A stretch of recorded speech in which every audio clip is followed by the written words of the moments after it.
हरिओम. मी सरिता वीरा मराठे, छत्रपती संभाजीनगर, सिडको उपासना केंद्र. मी बापूंकडे 2005 पासून आलेले आहे बापूंच्या उपासनेमध्ये. आज बापू माझ्या जीवनात कार्यरत आहे, म्हणूनच माझा परिवार खूप सुखी व समाधानाने आयुष्य जगतोय. माझ्या आयुष्यामध्ये अनेक संकट आले, परंतु ते बापूंनी बाहेरच्या बाहेरच ठेवले. माझ्यापर्यंत त्याची झळही येऊ दिली नाही. असाच माझा एक अनुभव मी सांगते. ते माझे आई वडीलही 2-4 महिन्यापूर्वीच बापूचरणी लीन झालेले होते व आई वडिलांची तिथी ही चतुर्थीच्या दिवशीच असल्याने आम्ही दर महिन्याला चतुर्थीला भावाकडे म्हणजे वाळूजला जात असायचो. असंच त्या दिवशी सुद्धा चतुर्थी होती. घरातली सर्व कामं आवरली. त्या दिवशी मिस्टरांना दुकानातून यायला थोडा उशीर झाला, म्हणून आम्हाला निघायलाही उशीर झाला. असं आम्ही निघालो. मिस्टरांची गाडीचा स्पीड खूप जोरात होता. मला वाटतच होतं की गाडीचा स्पीड खूप जोरात आहे, परंतु लवकर पोचायचे म्हणून गाडी खूप जोरात चालवत होते. क्रांती चौकाच्या पुढे आलो, सिग्नल लागू नये म्हणून त्यांचा स्पीड अधिकच वाढला, परंतु जे व्हायचे तेच झाले.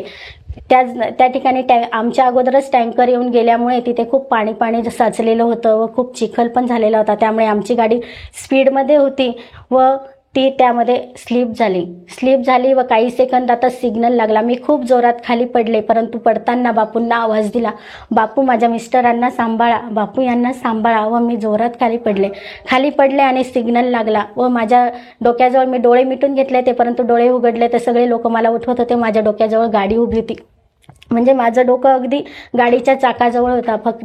फक्त आणि फक्त माझा काळ माझ्या बापूंनी थांबवला. देव तारी त्याला कोण मारी असं म्हणतात, तर बापू तारी त्याला कोण मारी. शेवटी माझ्या काळाच्या पुढे बापू येऊन उभा राहिला व मला काही होऊ दिलं नाही.